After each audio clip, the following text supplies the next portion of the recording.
সালাম নিয়ে সুবহানাল্লাহ আমাদের ভিতরে যে এত সংকীর্ণতা, লা হাওলা ওয়ালা কুওয়াতা ইল্লা বিল্লাহ। একজন মুরব্বী মনে করে যে মানুষ যারা আমার চেয়ে ছোট আছে তারা আমাকে সালাম দিবে, কেন এমন সংকীর্ণতা আপনার ভিতরে কেন আসলো বলেন? অথচ রাসূলের হাদিস তো আমাদেরকে শিক্ষা দেয় যে ব্যক্তি আগে সালাম দিবে সে উত্তম। এমনটাই তো আমাদেরকে শিক্ষা দেয় যে আগে সালাম দিবে সেই হচ্ছে উত্তম, সে অহংকার থেকে মুক্ত।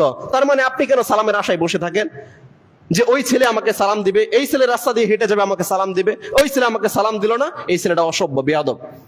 এমন মাইন্ডসেট আপ কেন আপনার আমার বলেন? অথচ আদেশ নির্দেশ তো ছিল এটাই যে সালাম আপনি আগে দিবেন, আপনি আগে অহংকার থেকে মুক্ত হবেন। আপনি বয়স্ক মানুষ, আপনি যদি একটা যুবক ছেলেকে সালাম দিয়ে দেন আপনার মান সম্মান কমে যাবে?